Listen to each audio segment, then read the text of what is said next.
დავიწყოთ ის რაც ყველაზე მეტად უხდება MMA-ს.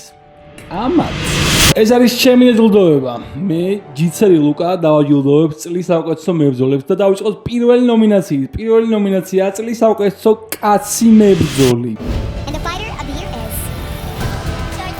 წლის საუკეთესო კაცი მებრძოლად ნომინირებულები არიან. პირველი ნომინანტი იქნება ისლამ მახაჩევი. ისლამ მახაჩევმა იანვარში დაიცვა მსუბუქი ტონის ტიტული ენატო მოიკანოსთან.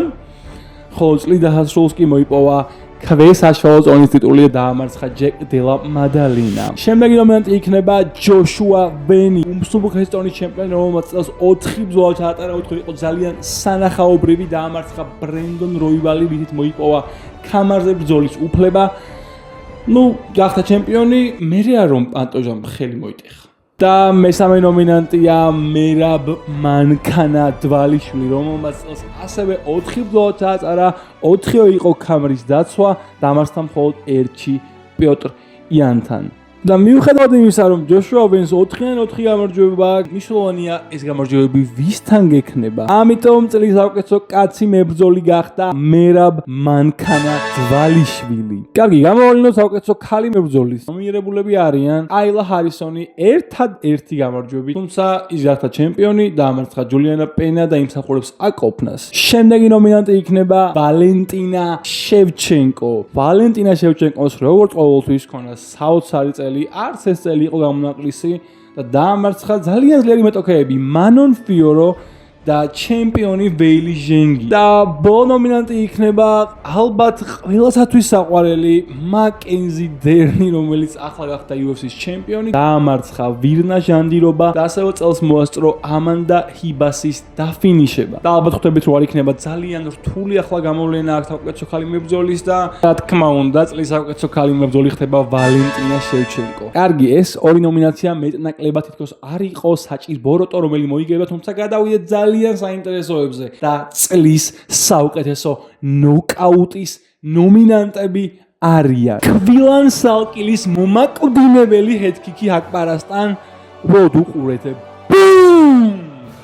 ეს იყო ალბათ ერთ-ერთი ყველაზე ბრუტალური ნოკაუტია თან მხოლოდ წელს ზოგადად გვინახავს. შემდეგი ნომინანტი იქნება ილია ელ მატადორ თოფურიას ნოკაუტი, არც მეტი არც ნაკლები ჩარლზ ოლივეირასთან. ჩარლზ ოლივეირას დაფინიშება აქამდე მოუხერხებია, თუმცა ისე როგორც ილიამ გააკეთა, ასე მაკვდინებლად. ჯობკარავს გაუკეთებია. და მესამე ნომინანტია ბენუა სენდენის ნოკაუტი ბენილ დარიუსთან ბრძოლის დაწყებიდან ძალიან მალევე მომაკვდინებლად ითიშება ბენილ დარიუსი. და წლის ნოკაუტის გამარჯვებულია ავსტრალიელი კვილან სალკილი. ახლა მეტყვით ერთ წამთ გასაგებია ილიას ნოკაუტი შესანიშნავი იყო, თუმცა ილიას ნოკაუტი იყო 1-2 ჰამერ ფისტი, ძალიან საოცრება იყო, რაც გავუკეთა ჩემს საყვარელ MMA-ს. თუმცა სალკილის ნოკაუტი იყო სრული ბოროტება. ჰაგპარას აღარც გაუღვიძია მას შემდეგ. თუ არ მეთანხმებით დაწერეთ კომენტარებში რატო გონიათ ილია, ან ნებისმიერი სხვა იქნება არ მოხვდა ჩემს ნომინანტ შორის. ახლა კი იმაზე გადავიდეთ, რაც ყველაზე მეტად მიყვართ MMA-ში, ეს არის საბმიშენები და წლის საუკეთესო საბმიშენის ნომინაციაში ნომინირებულები არიან. უკრაინელი იაროსლავ ამოსოვის ანაკონდა ჩოუკი ნილ მაგნისთან. ეს იყო მართლა აბსოლუტური ხელოვნება. არანაირი შეცდომა, იდეალური სეტაპი, ნული შანსი გამოძრომის, სრული კონტროლი. ეს იყო ნახატი. შემდეგი ნომინანტია ვალტერ ფეხზე მონადირე ვოკერი, თავისი ჰილჰუკებით, თუმცა მე გამოვარჩევდი მის ჰილჰუკს კენედი ზეჩუკუსთან. ეს იყო ძალიან მოულოდნელი, იდეალურად შესრულებული და ძალიან ბრუტალური ფინიში. იქ რომ საჯი არ ყოფილიყო, ან არ დაეთაფა ბატონ კენედის, იმ ფეხს ვერასდროს ვეღარ დაადგავდა თავის ცხოვრებაში. და მესამე ნომინანტია ქართველი მერაბ დვალიშვილის რაღაც ჩოუკი შონომალისთან. ეს არ არის არც ნორსაუს ჩოუკი, არც ნინჯა ჩოუკი, რაღაც მერაბ ჩოუკია, თუმცა იყო ძალიან კარგად შესრულებული, განსაკუთრებით ბოლო მომენტს დააკვირით, როგორ ადევს მთლიან წონას მერაბ ეკისერზე. და მან დააფინიშა შონომალი ამ ბრძოლაში. და წლის საუკეთესო საბმიშენის ავტორია იაროსლავ ამოსოვი. კი ბატონო, ბევრი კარგი საბმიშენი ნახეთ წელს, თუმცა ამოსოვის ეს საბმიშენი იყო აბსოლუტური ხელოვნება. თან მნიშვნელოვანია ის, რომ ნილ მაგნი არ არის ვიღაც, ანუ არ დაუჭერია ვიღაც 2 წლის ბავშვი და არ ასწავლა, სკოლაში არ წაუყვანია, არა. საბოლოოდ ეგრე გამოვიდა, თუმცა ანუ საკმაოდ კარგ G1-თან გამოვიდა ძალიან მაგარი ფინიში. დააკვირდით, უბრალოდ ეს იყო აბსოლუტური მასტერკლასი. არც ერთი შეცდომა, სრული კონტროლი და 0 შანსი ნილ მაგნის აქტივად გამომძლავრდა. შემდეგი ნომინაცია წლის აღმოჩენა, სადაც ნომინანტები არ გვყავს, იმიტომ რომ რატო უნდა გავწვალოთ. მაინც ჯოშუა ვენია წლის აღმოჩენა და უბრალოდ ვინმეს რო შევადარო, უნდა გავწვალოთ თქვენს, მე თვითონ ვიწვალო და ყულა გავაკეთო ეს ყველაფერი. ჯოშუა ვენმა ისევე გავიმეორებ, წელს 4 ბრძოლა ჩაატარა, რეიტინგში არ იყო, წლის დასაწყისში და წლის ბოლოს უკვე ჩემპიონი. ამიტომ რა თქმა უნდა ამ ჯილდოს გამარჯვებულია ჯოშუა ვანი. შემდეგი ნომინაცია ჩემი საყვარელი MMA-ის მებრძოლი 2025 წელს. და ნომინანტები არიან ირჟი, სამურაი, პროჰასკა. ირჟიზე მეტად ალბათ ძალიან ცოტა მებრძოლი მიყვარს სამყაროში, შეიძლება არავი. თუმცა წელს რაც გააკეთა, გაგახსენებთ, ალექს პეირას შემდეგ ირჟი პროჰასკას ცრემლები წამოვიდა სიხარულისგან და ზოგადად წელი ქონა საოცარი. განადგურა რანთრი და ჰილი. ყოველ დღე შემიძლია ვუყურო ირჟი პროჰასკას და უბრალოდ